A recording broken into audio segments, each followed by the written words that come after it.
Hello everyone, and it has been a long time since we have made a video.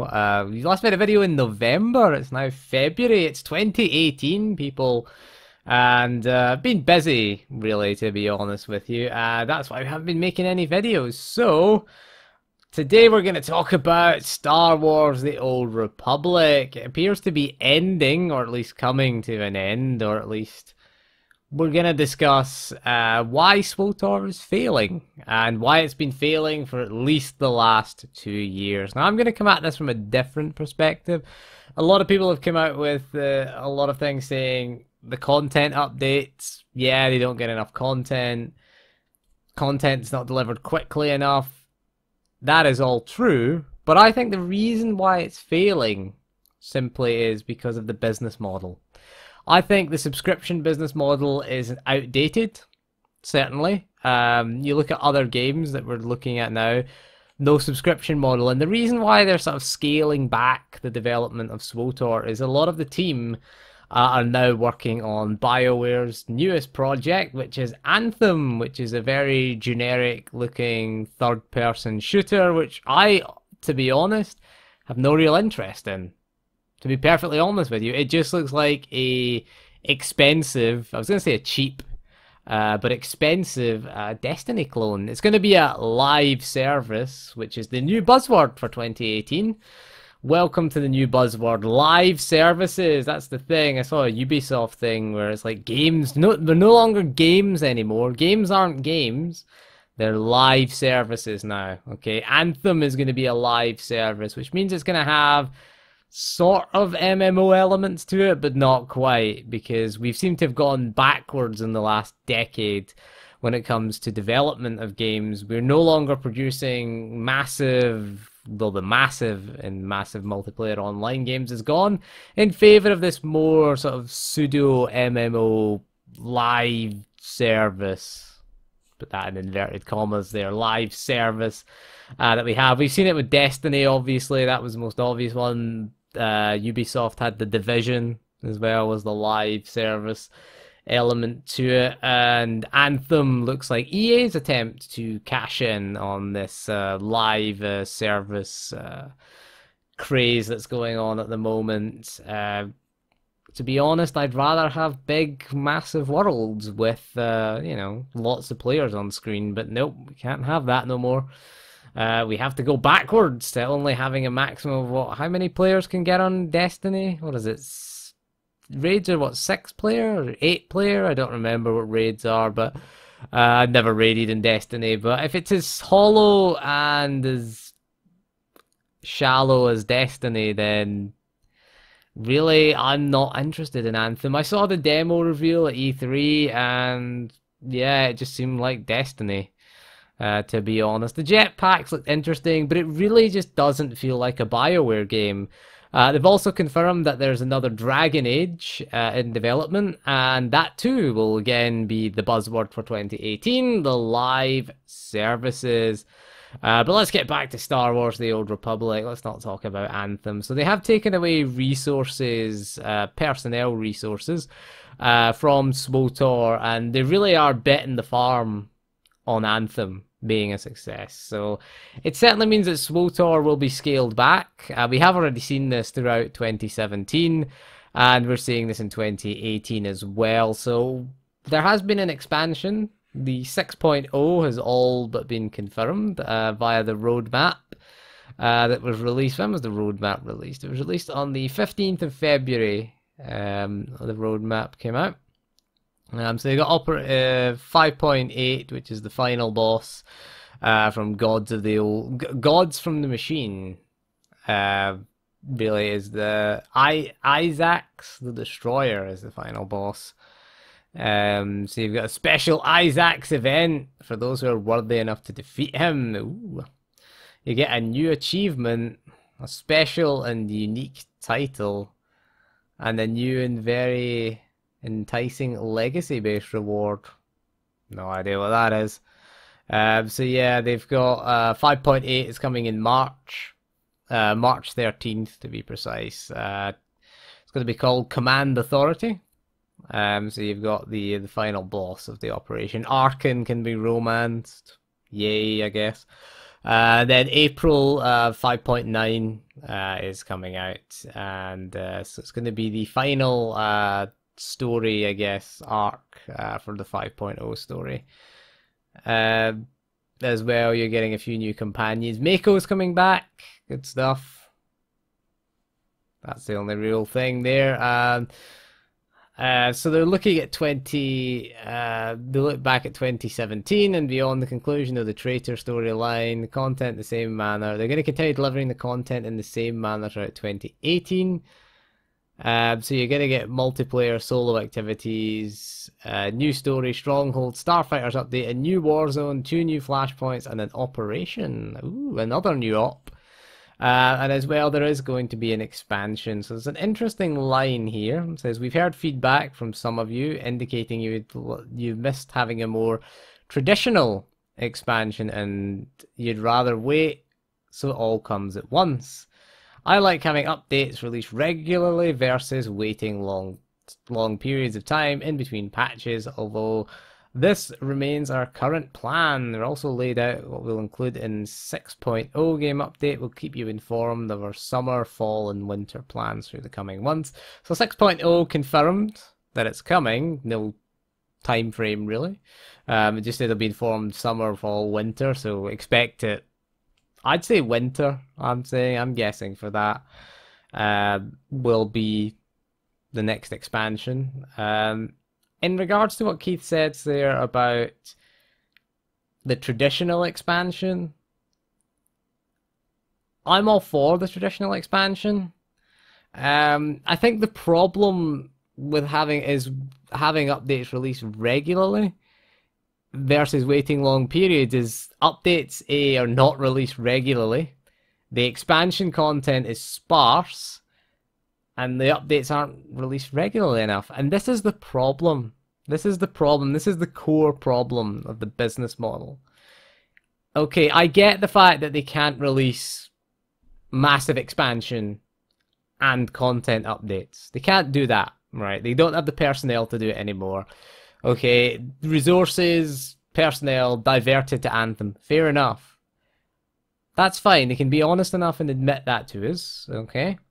So they're going to keep that going as it is right now. But one of the things that they should do is look at the business model and look, is this delivering value for the customer? And the answer is no. No, it isn't. Look at World of Warcraft, for example. I know people say, oh, WoW is a bigger, more successful game. And WoW can do that. WoW can charge you for an expansion. Battle for Azeroth is like 40 quid in the UK for Battle for Azeroth, or 52 if you want 2 mounts with it. They can charge you a full price game for their expansion, and they can charge you a subscription each month because they fulfill both those criterias. They give us the traditional expansion with a lot of content, and they have updates released regularly. At least in Legion they did anyway. Legion had, what, 5 raids added to it? Well, 4.5. Trial of Valor was 3 bosses. But 5 raids, 2 dungeons. You had a new questing area on the Broken Shore, well, sort of reskinned questing area on the Broken Shore. And you had Argus as well, a new planet that was released as well. You got to go to Argus, at least. I keep nearly saying Argos there. It's a bit weird there. Argus you get as well, which had a new raid and a new dungeon in it, as well as a new questing zone and new story content. So they managed to deliver a more complete experience. And you say, why are you comparing World of Warcraft to SWTOR? Well, SWTOR does charge you a subscription, don't they, each month. They don't charge you for expansions anymore, although they're not free. You need a subscription in order to access them. Not free, in my opinion, in my book. Certainly not free. But you look at the amount of content you get in World of Warcraft for your subscription versus SWTOR. SWTOR is very poor value in comparison. You look at other MMOs like the Elder Scrolls Online. You know, they charge you for an expansion, don't charge you to play the game. There's no subscription. It's a buy to play game. I would think this model is much better for SWTOR. I honestly think ditch the subscription, start charging for the expansions, move to a more Destiny type model. Okay, I think to be honest, SWTOR is better than Destiny. Destiny is just a hollow shell of a game that charges you for expansions. It's basically an expansion delivery vehicle. That's all Destiny is. It delivers a very hollow game experience. SWTOR in its vanilla state delivered a very good game experience. SWTOR in its leveling content, way better than Destiny. It's way better. The story content, the 8 class stories, that content is fine as it is. But going forward, I think charging you for just the expansion, why not just adopt the season pass model that we see in games now? The next expansion, 6.0, $30, gets you the entire 6.0 updates. Okay, you pay the $30 and that's it. You know, we've already seen that the majority of the money for this game is generated through the cartel market. Because the problem with 5.0 is you pay for your subscription to get access to the expansion, and then after you can finish the story content in a day, and then you unsubscribe. Because there's not much else to do, really. PvP, not great. Raiding, they've kind of abandoned that. They did release a new raid, but it seems to be, it's been neglected for so long that I don't think there's a healthy enough raiding community to sustain the game. So raiding is pretty much abandoned. PvP really is the only real reason to subscribe, to be honest with you nowadays. But you subscribe, you unsubscribe, and then 3 or 4 months later they come out with a content patch. So you resubscribe, you finish that content patch in about a couple of hours, and then you unsubscribe again. It's this cycle of subscribe, unsubscribe, subscribe, unsubscribe, because there's no real value in keeping the subscription up for the 3 months. You're just wasting your money there if you don't, unless you do PvP or raid or anything like that. But we've already seen those activities diminish significantly. Why not just get rid of the subscription and then you could drop back in and out? Maybe you'd continue to play the game because nobody wants to play as preferred. The preferred option is awful, okay? It's not a good experience to play as preferred. I tried preferred. You don't get access to the command XP system. Now you get so many restrictions for preferred that it's not worth playing as a preferred player. So you're just alienating those people. Maybe you'd get a healthier community, and then you're not paying a subscription. You know, maybe you'd have more money for the cartel market. We've already heard from various sources that the cartel market is the driving force behind the game. Okay, that's what generates the most money. Fair enough, let's have the cartel market there and get rid of the subscription. Because I think the subscription is a barrier to entry for a lot of people. It really is. You've got the free-to-play option, which is pretty bad. It would get rid of that awful free-to-play. Charge you the season pass for the expansion pass, or whatever you want to call it.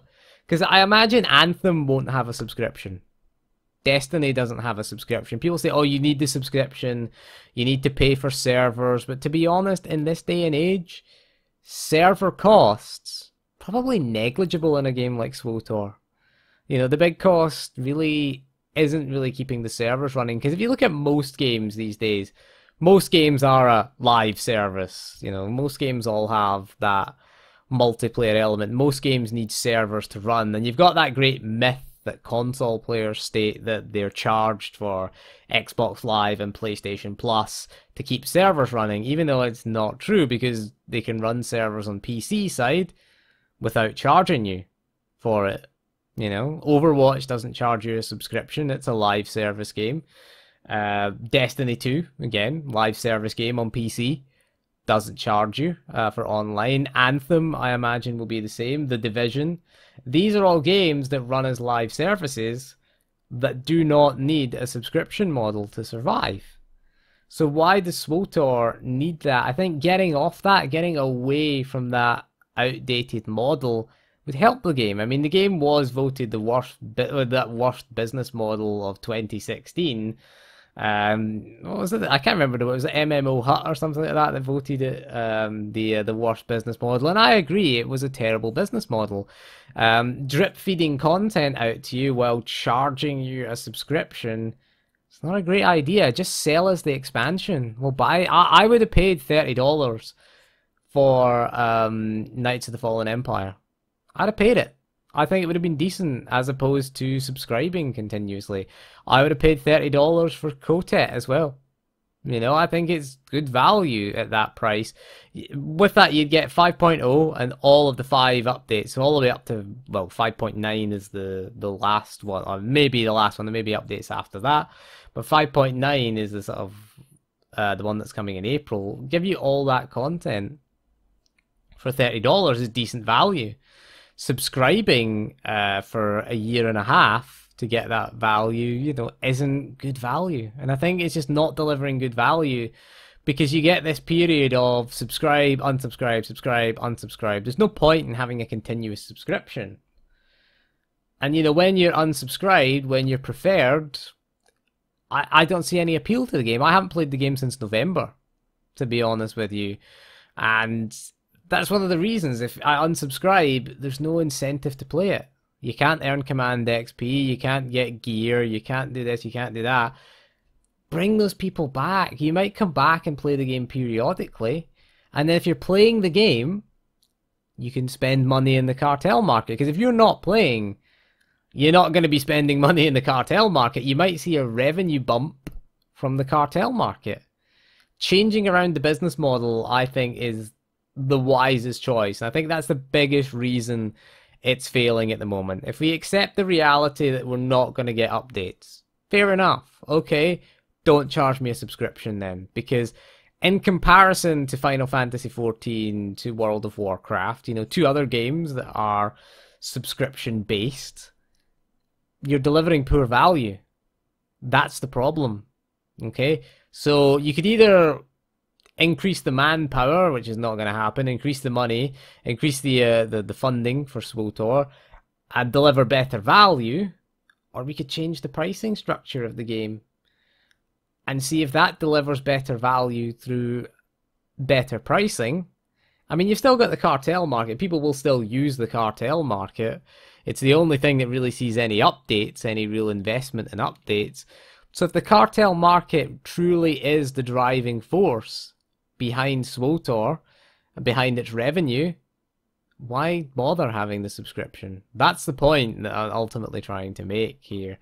And again, frees up more funds for you to spend in the cartel market. I mean, what do EA care how, you know, if we pay with our subscription or we pay via the cartel market? Yeah, you do get 500 cartel coins, but to be honest, 500 cartel coins doesn't buy you much each month. Let's be honest. I mean, for that $15 per month, you know, you could probably buy what, almost 2,000 cartel coins for that much. You know, imagine if you did that every month rather than pay the subscription, you know, the game would still make money, I think. And I don't think the game will shut down in 2018. A lot of people think it will shut down. I think SWTOR, it's losing players, but as long as it's making money, then then it will still run. I think it'll still run because it doesn't cost a huge amount to keep the servers running. Like, it's not huge in this day and age. EA have server farms all over the world.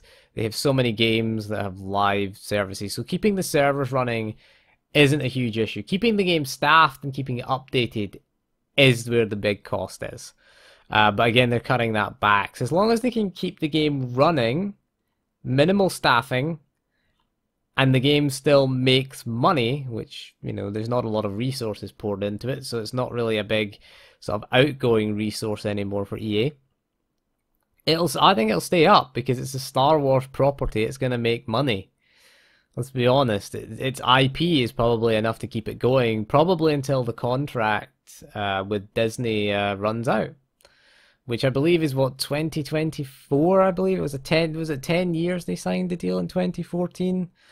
I believe it runs out then. So you know, I think the game probably isn't going to shut down anytime soon. I don't think shutting it down is in their interest. As long as it's ticking along and generating revenue for EA, they're not gonna. It's generating more income than is going out to keep it running. It's not really gonna. It's not gonna shut down. So I think it'll probably go on for a few years yet. That's my prediction really for SWTOR because it's not costing a huge amount. Yeah, they're losing players. Yeah, they're making less money. But I think you could change the business model, get some sales in, you know, via expansion passes and things like that. You could get the game into retail stores again. That helps drive sales, certainly. You've got Origin as well as a digital platform for EA.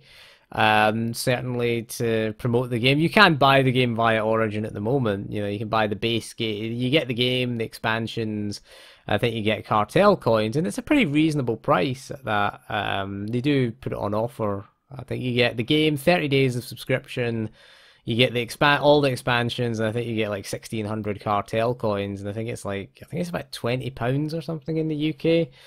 It does get discounted down, and that's not a bad deal. I mean, that's not a bad deal really, but you only get 30 days of subscription, and to be honest, if you do get the base game and all the expansions, it's good value for money there. But then continuously paying to play, that's where the value stops for me. So either increase the frequency of the updates, which not going to happen, or let's look at removing the subscription. So anyway, that is my point of why SWTOR is failing. And so we might go back to doing regular videos. I haven't had a huge amount of time. I just thought I'd do this video just to explain the thoughts, and I've been keeping tabs on the game. I haven't really been playing it. I've been a bit busy over Christmas and busy in January, really, to be honest. Had a very busy January. But we might take a look at going back to it, go back to SWTOR, maybe go back to some live streaming in the future. So anyway, that is all for this video, so thank you for joining me, and we'll see you again soon, and goodbye.